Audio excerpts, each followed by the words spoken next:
Hello అండి, welcome to my channel. ఈరోజు ఈ వీడియోలో పెసరట్టు ఇంకా పల్లి టొమాటో చట్నీని సింపుల్గా ఎలా ప్రిపేర్ చేసుకోవాలో చూపిస్తాను. దీనికోసం మనం ఒక కప్పు పెసరపప్పు, 3-4 స్పూన్ల వరకు మినపప్పుని రాత్రంతా నానబెట్టేసి నెక్స్ట్ డే మార్నింగ్ శుభ్రంగా కడుక్కొని మిక్సీ జార్లో వేసేసుకొని, ఇప్పుడు అందులోకి 1 ఇంచు అల్లాన్ని చిన్నగా కట్ చేసి వేసుకొని, ఒక 2-3 పచ్చిమిర్చీలను కూడా వేసుకొని, ఇక్కడ చూపించే విధంగా ఇలా మెత్తని పేస్ట్లా చేసుకొని ఒక బౌల్లోకి తీసుకోవాలి.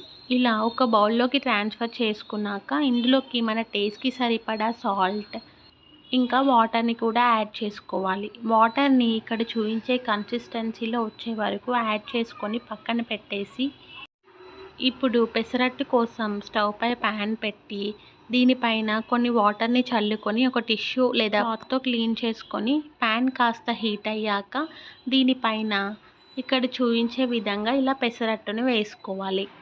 పెసరట్టుని మనం ప్యాన్ కాస్త తక్కువ హీట్లో ఉన్నప్పుడే వేసుకోవాలి. ఇలా అయితేనే పర్ఫెక్ట్గా వస్తుంది.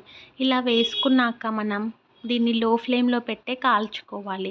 ఇలా ఎర్రగా కాలాక ఇంకొక వైపుకి టర్న్ చేసుకొని ఇంకొక 1 మినిట్ పాటు కాల్చుకొని ప్యాన్ నుండి సపరేట్ చేసుకొని సర్వ్ చేసేసుకోవచ్చు. ఇలా పెసరట్టు ప్రిపేర్ చేసుకున్నాక ఇప్పుడు పల్లి టొమాటో చట్నీ కోసం మనం ముందుగా స్టవ్ పై ప్యాన్ పెట్టి 1 కప్పు పల్లీలను వేసి లో ఫ్లేమ్లోనే మంచి కలర్ వచ్చే వరకు వేయించుకోవాలి. ఇలా క్రిస్పీగా వేయించి పక్కన తీసుకున్నాక ఇప్పుడు అదే ప్యాన్లో కాస్త ఆయిల్ వేసి, ఆయిల్ హీట్ అయ్యాక ఒక 2-3 పచ్చిమిర్చీలను ఇలా కట్ చేసి వేసుకొని, పచ్చిమిర్చీలు కాస్త వేగాక ఇందులోకి ఒక 2 టొమాటోస్ని చిన్నగా కట్ చేసి వేసుకోవాలి.